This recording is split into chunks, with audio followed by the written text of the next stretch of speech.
Live চ্যানেলে আমার সকল বন্ধুদের সাথে নিয়ে আজকের দিনটা শুরু করলাম একটা বৃষ্টি ভেজা সকাল দিয়ে। নমস্কার, কেমন আছেন বলুন সবাই। প্রতিদিনই বলি আজকে আর বৃষ্টি হচ্ছে না, বর্ষাত এখনো নামেনি, কিন্তু আজকে আর সে কথা বলতে পারবো না, বর্ষাত নেমে গেছে। এরকম যদি থাকে তাহলে বর্ষাকালটা এবারে হলো। নিশ্চয়ই আপনাদের ওদিকে বর্ষা হচ্ছে বা একটু ঠান্ডা হয়েছে। হ্যাঁ বন্ধুরা, সকালের কাজকর্ম সব শেষ করেছি, এরপরে বানাবো ব্রেকফাস্ট।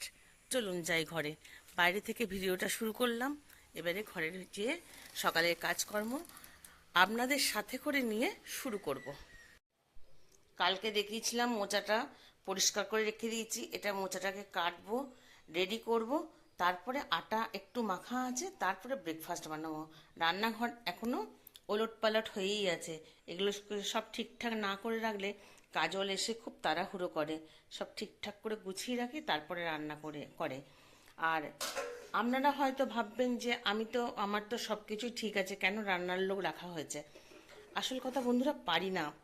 আপনাদের প্রায় দিনই আমি শেয়ার করেছি, ব্রেকফাস্ট বানিয়ে বা এই সকালে কাজকর্ম যেটুকু থাকে, বিছানা তোলা, ঘর পরিষ্কার করা, ওপর নিচে সমস্ত পরিষ্কার করা, তারপর আর পেরে উঠি না, তখন যন্ত্রণাটা বেড়ে যায়। রান্নার লোক রাখা আমার খুব একটা ইচ্ছা নাই, কিন্তু কি করব, শরীরের জন্য আমাকে কষ্ট করে হলেও রাখতে হয়। এত বড় লোক নয় যে রান্নার লোক রাখতে হবে। আপনারা আমার জন্য ভগবানকে ডাকুন যেন আমি ঠিক হয়ে যাই, রান্নার লোক যেন রাখতে না হয়। চলুন এবারে দুঃখের কথা দিয়ে আর বলে লাভ নাই। দুঃখের কথা, দুঃখ নিয়েই থাকতে হবে, আমাদের বাঁচতে হবে, আর শরীর খারাপ নিয়েই থাকতে হবে। চলুন এটা রেডি করি, সকালের কাজকর্মগুলো। বন্ধুরা, ব্রেকফাস্ট বানানো শুরু করে দিয়েছি। এই যে একটু মোটা মোটা করে গোল গোল করে বেলে নিলাম, এই ঘি দিয়েই একটু সেঁকে দেবো। আটা মাখাই ছিল, আর একটু আটা নিয়ে মেখে দিয়ে, আর একটু আলুর পুর ছিল তার মধ্যে, সেটা একসঙ্গে আটার সঙ্গে আলুর যে পুরটা ছিল সেটা দিয়ে মাখলাম। আর ওইরকম মোটা মোটা করে গোল গোল করে দিয়েছি, কারণ আর পরোটা বেলতে পারছি না। করে নিই, চলুন ব্রেকফাস্ট। আপনারাও ব্রেকফাস্ট নিশ্চয়ই করতে শুরু করে দিয়েছেন বা খেতে শুরু করে দিয়েছেন, তাই নয় কি বন্ধুরা? চলুন করে ফেলি। ভাইয়ের টিফিনটা রেডি করে দিলাম বন্ধুরা, আর আমাদের এদিকে হচ্ছে ব্যাটা দিয়ে আসবে, ব্যাটা রেডি হয়ে গেছে, দিয়ে আসবে। আর বৃষ্টি পড়ছে, যাক বৃষ্টি পড়ছে বলে ঠান্ডা, এই যে ব্যাটা রেডি হয়ে গেছে। নিয়ে নে, ব্যাগটা নিয়ে নে। মোচাটা কুকারে সেদ্ধ করে নিলাম বন্ধুরা। আর এখানে পেঁয়াজ রসুন কেটে রেখেছি। গ্যাস অন করে কড়াই চাপিয়ে দিয়েছি, কড়াই গরম হচ্ছে, বেসনও ফাটিয়ে নিয়েছি, দিয়ে পেঁয়াজ রসুনটা একটু তেলে কষিয়ে নিয়ে আর মোচাটা দিয়ে দেবো। আর এখানে একটু আদা জিরে বাটা আছে, আদা বাটা আছে, আমি একটু জিরে মিশিয়ে নেবো, দিয়ে একটু কষিয়ে নেবো, দিয়ে তারপরে চপগুলো ভেজে নেবো। চলুন করে নিই। কড়াইটা গরম হয়ে গেছে, তেল দিয়ে দিই। তেলটা এসে গেছে, তেলের মধ্যে দিয়ে দেবো একটু হলুদ, হলুদ দিয়ে তারপরে রসুনটা দেবো, তাহলে তেলটা আর গায়ে ছিটে যাবে না, বা চারিদিকে ছিটবে না, রান্নাঘরটাও নোংরা হবে না। যাদের খুব শৌখিন রান্নাঘর তারা এরকম করে করলে তেলটা ছিটে যায় না।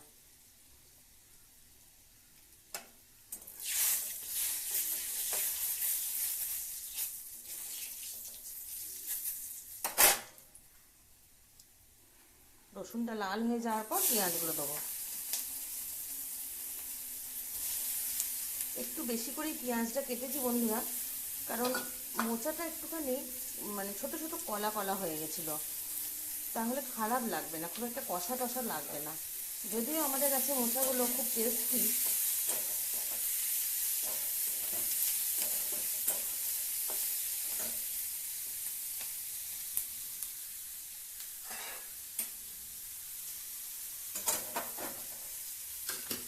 পেঁয়াজটা লাল লাল হবার পর মোচাটা দেবো, না পেঁয়াজটা লাল লাল হওয়ার পর এই যে আদা জিরে বাটাটা এটা দিয়ে দেবো। জিরে একটু পাউডার নিয়ে নিয়েছি, আর আদাটা কাজল বেটে দিয়ে গেছিলো। চলুন পেঁয়াজটা একটু ভাজা ভাজা করে নিই।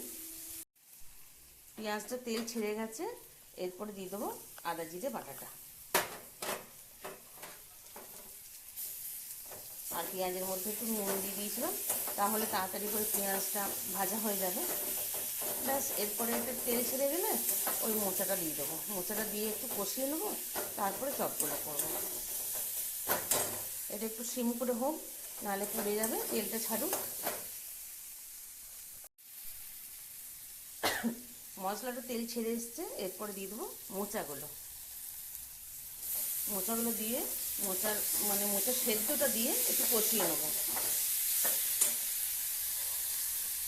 আর বন্ধুরা এর মধ্যে যদি একটুখানি মিষ্টি দিতে চান, মানে একটু চিনি দিতে চান, দিতে পারেন। যাদের ইচ্ছা লাগবে একটু ঝাল ঝাল মিষ্টি মিষ্টি, তারা দিতে পারে। আমি একটু মিষ্টি দিয়েছি।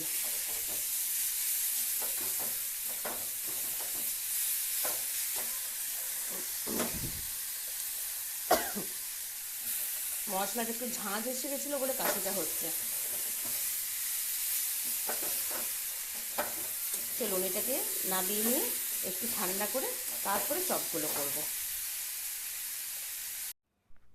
থালায় এটা ফেলে ঠান্ডা করতে দিয়েছি, এটা ঠান্ডা হোক ততক্ষণ আমি ওপরটা পরিষ্কার করে আসি বন্ধুরা। ওপরটা এখনো পরিষ্কার করা হয়নি, ওপরটা পরিষ্কার করে আসি। কড়াইয়ে তেল চাপিয়ে দিয়েছি, তেল গরম হয়ে গেছে। আর এইখানে মোচাটা সেদ্ধ করে যেটা রেখেছিলাম তার মধ্যে একটু কর্নফ্লাওয়ার ছড়িয়ে দিয়েছি। তাহলে কর্নফ্লাওয়ারটা দিলে কি হবে, একটু টাইট টাইট হবে, একটু মচমচে হবে। চলুন যাই এগুলো ভেজে নিই। আর দিকে বাপি এসছে, বাপিকে একটু চা করে দেবো। চপ কটা ভাজা হয়ে গেছে, বাপিকে দেবো। বাপি একটু খাও।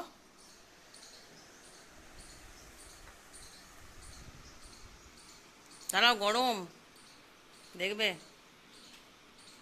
ভালো হয়েছে? বাপি বলছে হুম। এই যে বন্ধুরা অনেকগুলো ভাজা হয়ে গেছে, বাপিকে দিলাম, বাপি এখানে খেলো আর ও বাড়ির জন্য নিয়েও গেল। আর এই কটা ভেজে তারপরে স্নান করতে যাব। রান্না বান্না সব কমপ্লিট। আজকে করিয়েছি মুসুরির ডাল আর আলু পোস্ত, আর ওই যে চপ হবে, ব্যাস। এখন রান্নাঘর অগোছল আছে, এগুলো পরিষ্কার টরিষ্কার করে তারপরে চান করতে যাব। এই যে বন্ধুরা আমাদের মালি চলে এসছে বাগানে, সেই জন্য আপনাদের সঙ্গে একটু শেয়ার করলাম।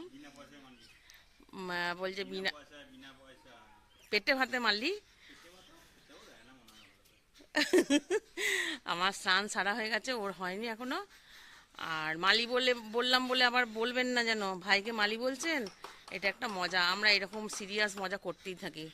যাই হোক, মালি এখন গাছে ওষুধ দিয়ে দিক। আর এদিক দিয়ে আমার বেটা দাঁড়িয়ে আছে খাবার জন্য, যে মা কখন ভাত দেবে। চলুন মালির কাজ শেষ হোক আর আমরা ওইদিকে ভাত রেডি করি। এই যা স্নান কর গা, চলে যা। দুপুরের পর আর আপনাদের সঙ্গে আসা হয়নি। আবার এই রাত্রে খাবার খেতে বসে আপনাদের সঙ্গে একটু গল্প করে নিয়ে তারপরে খাওয়াটা শুরু করব। কারণ দুপুরের পর রেস্ট করতে গেছিলাম ওই 4:30-5টার সময়, দিয়ে খুব ঘুমিয়ে গেছিলাম। আজকে খাবারে আছে শিমলা মির্চি, আলু ভাজা, রুটি, দুধ আর আম, আর একটু আখের গুড়। বন্ধুরা সবাই আপনারা নিশ্চয়ই খাওয়া দাওয়া শুরু করেছেন। তাহলে আজকের মতন এখানেই গল্প করা শেষ করি। সবাই ভালো থাকবেন, সুস্থ থাকবেন, সাবধানে থাকবেন। Tata, good night.